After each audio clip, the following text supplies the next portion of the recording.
नमस्कार विद्यार्थी मित्रांनो. कादंबरी या वाङ्मय प्रकाराविषयी आपण जाणून घेत आहोत. मागच्या तासाला आपण कादंबरीचे स्वरूप, त्याच्या व्याख्या आणि काही वैशिष्ट्ये अभ्यासलीत. कादंबरी हा वाङ्मय प्रकार प्राचीन काळापासून तर आजच्या आधुनिक काळापर्यंत कसा विकसित होत गेला हे आपल्याला आजच्या तासाला अभ्यासायचं आहे. संस्कृत वाङ्मयापासून तर आजच्या या आधुनिक मीडियाच्या जगापर्यंत कादंबरी हा जो वाङ्मय प्रकार आहे त्याचे स्वरूप बदलले, त्याचे वैशिष्ट्ये त्यामुळे बदलली आणि त्यामुळेच त्याचा जो विकास आहे त्या वाङ्मय प्रकाराचा तो कसा झाला हे आपल्याला जाणून घ्यायचं आहे. कादंबरीचे भिन्न भिन्न प्रकार आहेत आणि ते काळाप्रमाणे काळाची गरज म्हणून निर्माण झालेले आपल्याला इथं दिसतात. सुमारे 150 वर्षाची प्रदीर्घ परंपरा असलेला हा ऐतिहासिक असा एक वाङ्मय प्रकार आहे. यामध्ये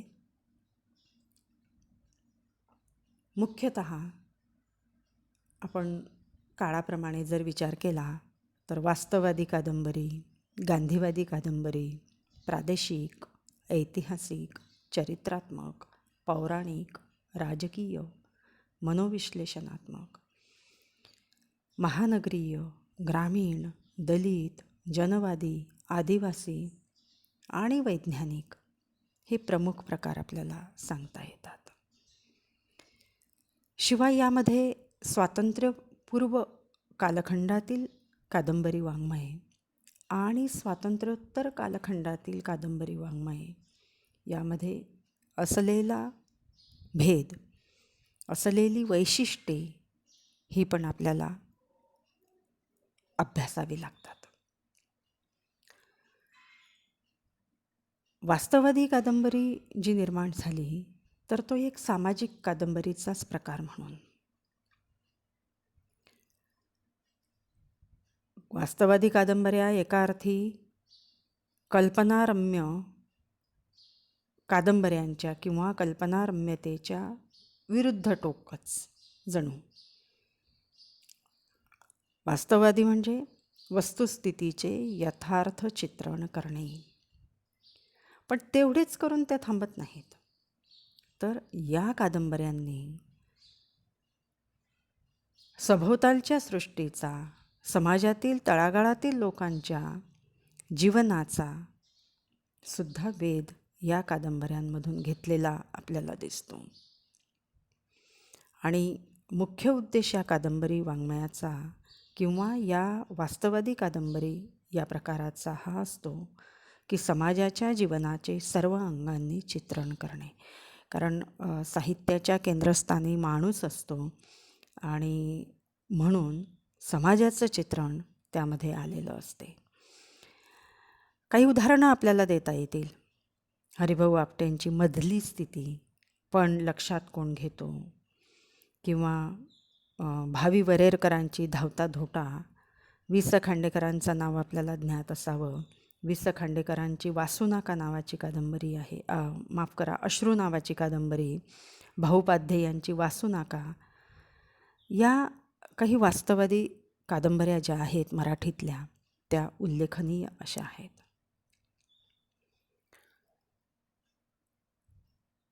गांधीजींचा एक प्रदीर्घ असा कालखंड, गांधी विचारांचा, गांधी तत्त्वज्ञानाचा हा समाज माणसावर पडलेला आपल्याला दिसतो.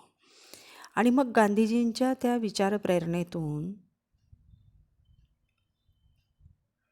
निर्माण झालेल्या ज्या कादंबऱ्या होत्या, कारण गांधी विचारांचा हा ठसा वाङ्मयाच्या सगळ्याच क्षेत्रावर पडला आणि तो कादंबरी वाङ्मयावर पण पडला तसाच. तर गांधीवादी कादंबऱ्या असा एक आपल्याला वेगळा असा एक प्रकार करता येतो. म्हणजे कादंबरीचा विकास कसा झाला हे आपण अभ्यासतो आहे. ते अभ्यासताना हे कादंबरीचे प्रकारातून आपण तो विकास अभ्यासतो आहे. आता महात्मा गांधीजींचे जे तत्त्वज्ञान होतं ते अहिंसा, सत्य, ग्रामसुधारणा, मानवता, नैतिक आणि आध्यात्मिक मूल्ये, संस्कृतीतील आदर्श विचारसरणी, ह्या सगळ्यांवर, ह्या मूल्यांवर गांधीजींचा भर होता. या मूल्यांचा अंगीकार करून किंवा या मूल्यांच्या प्रभावातून निर्माण झालेल्या ज्या कादंबऱ्या त्यावेळी उदयास आल्या तर त्यांना गांधीवादी कादंबरी या प्रकारामध्ये समीक्षकांनी टाकले. ह्या कुठल्या होत्या? अर्थात संपूर्ण गांधीवाद त्याच्यामध्ये असेल असं नाही, पण कुठेतरी गांधीवादाचा एक प्रवाह, गांधीवादी तत्त्वज्ञान, ती मूल्ये ह्या कादंबऱ्यांमध्ये आलेली आपल्याला दिसतात.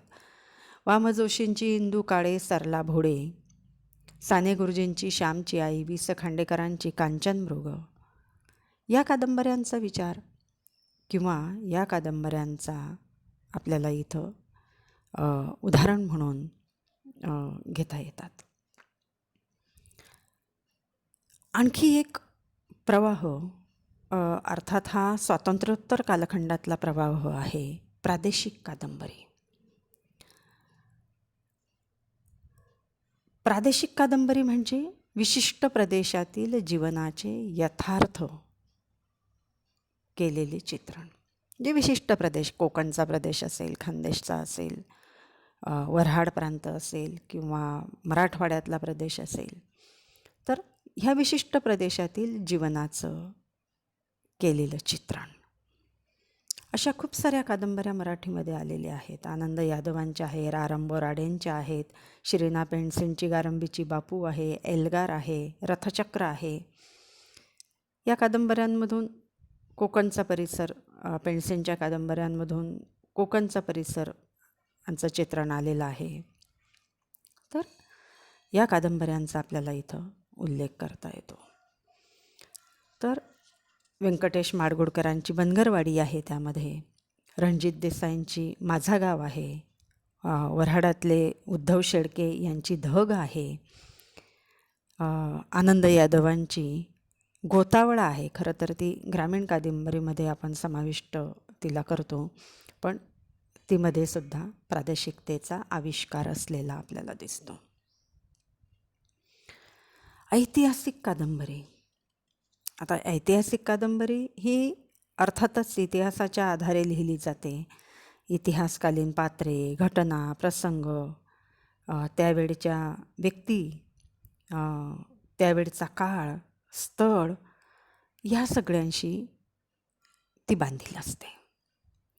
मराठीमध्ये पहिली ऐतिहासिक कादंबरी जी सांगितली जाते, जिचा उल्लेख केला जातो, ती आहे रा भी गुंजीकरांची मोचनगड या नावाची कादंबरी. त्यानंतर नाह आपटेंच्या कादंबऱ्या ह्या ऐतिहासिक कादंबरीमध्ये मोडतात. हरिनारायण आपटे, नाथ माधव याही कादंबऱ्या ऐतिहासिक कादंबऱ्यांमध्ये मोडतात. मात्र 1960 नंतर रणजित देसाई, आपण नाव ऐकलं आहे स्वामी कादंबरीचं, श्रीमान योगींचं नाव आपण ऐकलेलं आहे, श्रीमान योगी या कादंबरीचं. तर या कादंबऱ्यांमध्ये शिवकाल चित्रित केलेला आहे. नासम इनामदारांच्या तर सगळ्या झुंज, झेप, मंत्रा वेगळा, राऊ, शहेनशाह या कादंबऱ्यासुद्धा पेशवेकालीन ऐतिहासिक घटनांचा परामर्श घेतात आणि म्हणून ह्या सगळ्या कादंबऱ्या ऐतिहासिक कादंबऱ्या म्हणून आपण उल्लेखतो. आणखी एक प्रकार आहे चरित्रात्मक कादंबरी. मराठी वाङ्मयातील अगदी अलीकडचा प्रवाह म्हणून चरित्रात्मक कादंबरीचा उल्लेख करणे उचित ठरेल. राजकारण, समाजकारण, अर्थकारण, शिक्षण या क्षेत्रांमध्ये उत्तुंग असे कार्य केलेल्या व्यक्तींभोवती ह्या कादंबऱ्या गुंफलेल्या असतात. काही नावं मी तुम्हाला इथं सांगते. श्रीजा जोशी यांची आनंदी गोपाळ आहे, मृणालिनी देसाई यांची पुत्र मानवाचा, हरिभाऊ पगारे यांची युगप्रवर्तक, उद्धव शेळके यांची साहेब, गंगाधर गाडगीळ यांची दुर्दम्य, रवींद्र ठाकूर यांची महात्मा आणि वारंवार मी वर्गामध्ये उल्लेख करते विश्वास पाटील यांची महानायक, सुभाषचंद्र बोस यांच्या जीवनावरील कादंबरी. या चरित्रात्मक कादंबऱ्या आहेत, ती अवश्य वाचा तुम्ही. महानायक आपल्या ग्रंथालयामध्ये पण उपलब्ध आहे. तर ह्या चरित्रात्मक कादंबऱ्यांनी चांगलं यश संपादन केलेलं आहे. म्हणजे चरित्र जर वाचायला घेतलं तर आपल्याला कंटाळा येतो, पण तेच कादंबरीच्या माध्यमातून जर आपण वाचलं तर ते जास्त भावतं आणि स्मरणात पण राहतं. आणि मराठी कादंबरी जगतातील एक ठळक प्रकार या कादंबरीच्या निमित्ताने जन्माला आला, या प्रकाराने जन्माला आला आणि तो लोकप्रियसुद्धा झाला. आनंदीबाई जोशी, आचार्य अत्रे, लोकमान्य टिळक, सावरकर, गांधीजी, डॉक्टर आंबेडकर, सुभाषचंद्र बोस इत्यादींच्या जीवनचरित्राचा उल्लेख, आलेख म्हणूया आपण, या कादंबऱ्यांमध्ये केलेला आपल्याला दिसतो. या ऐतिहासिक कादंबरीशी जवळचे नाते सांगणारा एक प्रवाह मराठी कादंबरीच्या या प्रवाहामध्ये मिसळला, तो म्हणजे कादंबरी वाङ्मय प्रकाराचा. तो कुठला तर पौराणिक कादंबरी. ऐतिहासिक कादंबऱ्यांप्रमाणेच पौराणिक कादंबरीमध्ये सुद्धा व्यक्ती, प्रसंग, स्थळ याविषयीची माहिती असते. त्यामुळे पुराणातील व्यक्ती, स्थळ यांचे उल्लेख वगळता पौराणिक कादंबरी संपूर्णपणे कल्पनेच्या आधारे निर्माण केली जाते.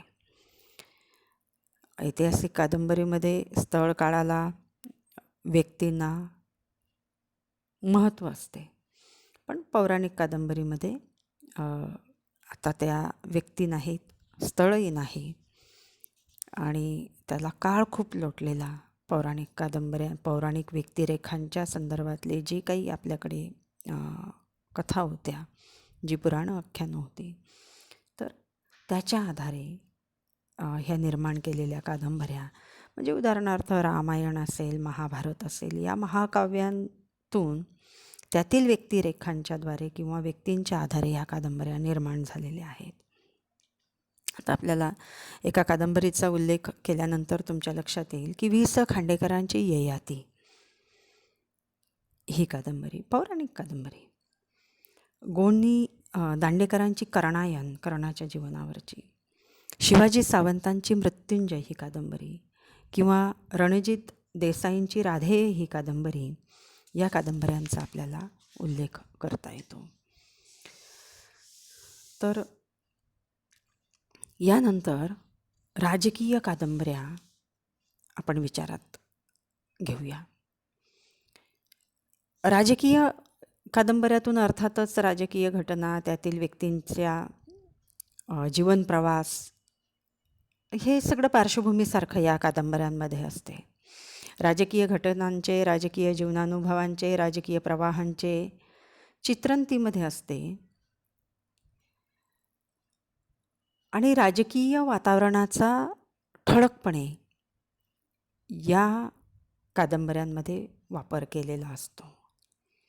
तिला आपण राजकीय कादंबरी असे म्हणू. वि. स. खांडेकरांची क्रौंचवध नावाची कादंबरी, किंवा पु. ल. देशपांडे यांची विशाल जीवन,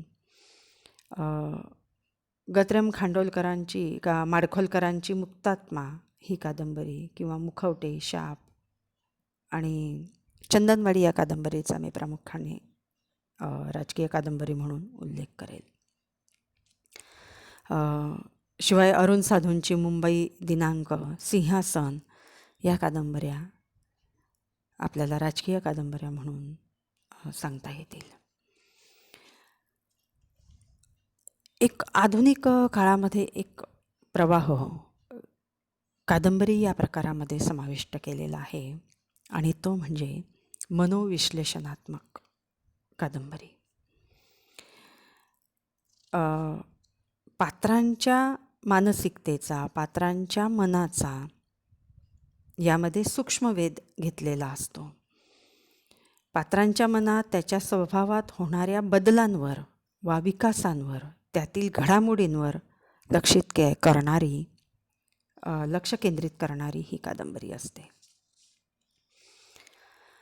या कादंबरीत वाचक पात्रांच्या अनुभवात सहभागी होतो.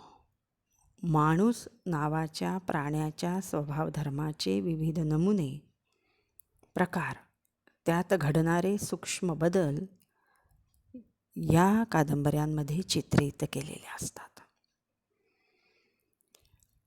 या कादंबरीचा विचार केला तर या कादंबरी प्रवाहातून फ्राईड, मानसशास्त्रज्ञ फ्राईड माहिती आहे सगळ्यांना, आणि युंग यांच्या माणसाच्या अंतरंगातील ज्या काही गुंतागुंती आहेत जटिल अशा, त्यांनी जो काही मनोविश्लेषणात्मक असे जे काही सिद्धांत मांडलेले आहेत, तर त्या सिद्धांतांचा उपयोग यामध्ये केलेला असतो. आणि त्यामुळे प्रीती, तिचे आकर्षण, द्वेष, घृणा, लैंगिक आकर्षण इत्यादी सर्व गोष्टींकडे पाहण्याचा नवा दृष्टिकोन त्यामुळे निर्माण झाला. कशामुळे? फ्राईड आणि युंग यांच्या सिद्धांतामुळे. आणि बाह्य वास्तवाकडे दुर्लक्ष करून मनाच्या अंतरंगाकडे जाण्याची प्रवृत्ती यामुळे निर्माण झाली. आणि त्यातूनच मराठीमध्ये पु ल देशपांडे यांची सुकलेले फूल, गंगाधर गाडगीळ यांचे लिलीचे फूल, वसंत कानेटकरांची घर, चित्रम खानोलकरांची रात्रकाळी घागरकाळी, कोंडुरा, अजगर या कादंबऱ्यांचा आपल्याला उल्लेख करावा लागेल किंवा या कादंबऱ्या निर्माण झाल्या. आणखी एक प्रकार मराठी कादंबरीमध्ये समाविष्ट करण्यात आलेला आहे, नवी कादंबरी. स्वातंत्र्यपूर्व काळामध्ये निर्माण झालेल्या ज्या कादंबऱ्या होत्या, म्हणजे त्या गांधीवादी कादंबऱ्या असतील, ऐतिहासिक कादंबऱ्या असतील, पौराणिक कादंबऱ्या, दोन्ही कालखंडामध्ये निर्माण झालेल्या आपल्याला दिसतात. पण स्वातंत्र्योत्तर काळामध्ये ज्या कादंबऱ्या निर्माण झाल्या त्या मनोविश्लेषणात्मक प्रादेशिक कादंबरी, त्याच्यामध्ये नवी कादंबरी, महानगरीय कादंबरी, वैज्ञानिक कादंबरी यांचा उल्लेख आपल्याला करावा लागतो. तर नवी कादंबरी हा एक प्रकार स्वातंत्र्योत्तर काळामध्ये निर्माण झाला. तो का झाला? त्याची गरज अशी भासली की स्वातंत्र्योत्तर काळामध्ये जनतेचा अपेक्षाभंग झाला. म्हणजे स्वातंत्र्याने आपल्याला आपल्या ज्या समस्या आहेत त्या सुटतील असं लोकांना वाटत होतं. पण त्या अपेक्षा पूर्ण न होता त्यांचा अपेक्षाभंग झाला आणि जे नवे नवे प्रश्न निर्माण झाले त्या प्रश्नांच्या अनुषंगाने चिंतन होऊ लागलं. ते चिंतन का झालं? कारण लोक शिक्षित झाले स्वातंत्र्योत्तर काळामध्ये. आणि या चिंतनातून या नवी कादंबरी किंवा नवकादंबरीचा जन्म झाला. शहरातील अगदी बकाल वस्तीपासून तर खेडेगावातील गोठ्यापर्यंत, झोपडीपासून तर फ्लॅट संस्कृतीपर्यंत या कादंबरीचा विकास झाला. उपेक्षित जो वर्ग होता, उपेक्षित जो समाज होता, त्यांची चित्रणं या कादंबरीतून प्रकाशित होऊ लागली. अनेक नवीन विषयांना स्पर्श केला गेला या कादंबरीच्या माध्यमातून. आणि म्हणून नवी कादंबरी परंपरागत कादंबरीहून वेगळी ठरली. विभावरी शिरूरकरांची बळी अवश्य वाचा तुम्ही, या कादंबरीचा उल्लेख करता येईल. भालचंद्र नेमाडेंची कोसला ही तर फारच भिन्न कादंबरी आहे, ती पण वाचा तुम्ही. जयवंत दळवींची चक्र, भाऊपाध्ये यांची डोंबाऱ्याचा खेळ, मनोहर शहाणेंची देवाचा शब्द, किरण नगरकरांची 743, सुभाष भेंडेंची अंधारवाटा या कादंबऱ्यांचा उल्लेख आपल्याला नवी कादंबरी म्हणून करावा लागतो. संपूर्णतः भिन्न चित्रण याच्यामध्ये आहे. तुम्ही जेव्हा वाचाल तेव्हा तुम्हाला तुमच्या सगळ्या धारणांना धक्के देणाऱ्या ह्या कादंबऱ्या आहेत. आणि म्हणून ह्या अवश्य यातल्या 4-5 कादंबऱ्या आपल्याकडे आहे. कोसला आहे, 743 आहे, चक्र आहे, वासुनाका आहे, बडी आहे. ह्या सगळ्या कादंबऱ्या आपल्या महाविद्यालयाच्या ग्रंथालयामध्ये ग्रंथालयामध्ये उपलब्ध आहे, अवश्य वाचा. स्वातंत्र्योत्तर काळामध्ये पुन्हा एक प्रवाह या मराठी कादंबरी प्रवाहामध्ये येऊन मिसळला आणि तो म्हणजे महानगरीय कादंबरी. मराठी कादंबरीच्या विकासाचा हा एक आणखी एक टप्पा आहे. 1960 नंतर महानगरीय जीवनावरील कादंबऱ्या ह्या खूप विपुल प्रमाणामध्ये निर्माण झाल्या. महानगरीय जीवन अर्थातच ग्रामीण जीवनापेक्षा वेगळं असतं. ते व्यक्तिकेंद्रित असतं. असुरक्षिततेची भावना त्यांच्यामध्ये असते. राजकीय घडामोडींचं ते मुख्य केंद्र असते आणि त्यामुळे महानगरीय जीवनातील समस्या ह्या ग्रामीण जीवनातील समस्यांपेक्षा भिन्न असतात. आणि त्या समस्यांची चित्रणं करणारं, त्या जीवनाचं चित्रण करणाऱ्या ज्या कादंबऱ्या मराठीमध्ये निर्माण झाल्या, जे सत्ता स्पर्धा असेल, राजकारणातील डावपेच असतील, झोपडपट्टीपासून ते फुटपाथपर्यंत टीचभर जागेत संसार करणारी, जागेसाठी धडपडणारी माणसे असतील, स्त्री पुरुष संबंधातील बाधा असेल, रोगट मानसिकता असेल, सामाजिक ताणतणाव आहेत, बदललेले नातेसंबंध आहेत, जीवन जगण्यासाठी करावी लागणारी धडपड आहे, रोजगाराच्या आशेने आलेला गर्दीचा महापूर आहे, बेकारी आहे, चोरामारा आहे, खून आहे, दहशत आहे, जुगार आहे, दारूचे अड्डे आहेत, दरिद्री, गरिबी जीव इत्यादी सगळे प्रश्न, महानगरीय जीवनामध्ये भेडसावणारे सगळे प्रश्नांची किंवा सगळ्या ह्या गोष्टींचं प्रतिबिंब ह्या कादंबऱ्यांमध्ये पडलेलं आपल्याला दिसते. वसंत कानेटकरांची घर, भाऊ उपाध्ये यांची वैतागवाडी, प्रभाकर पेंढारकरांची अरे संसार संसार, अरुण साधूंची मुंबई दिनांक, या सगळ्या कादंबऱ्यांनी महानगरीय जीवनाचा एक विस्तीर्ण पट उलगडून दाखविलेला आहे. 1960 नंतर आलेला आणखी एक महत्त्वाचा प्रवाह ग्रामीण कादंबरी हा, जी आपल्याला अभ्यासायची आहे. अवकाळी पावसाच्या दरम्यानची गोष्ट, ती एक शेतकरी जीवनावरील ग्रामीण कादंबरी आहे आणि म्हणून ग्रामीण कादंबरी याचा आपल्याला विशेष अभ्यास येथे करायचा आहे. हा प्रवाह जो आहे तो स्वातंत्र्योत्तर काळातला 1960 नंतर आलेला. स्वातंत्र्यपूर्व काळातही ग्रामीण कादंबरी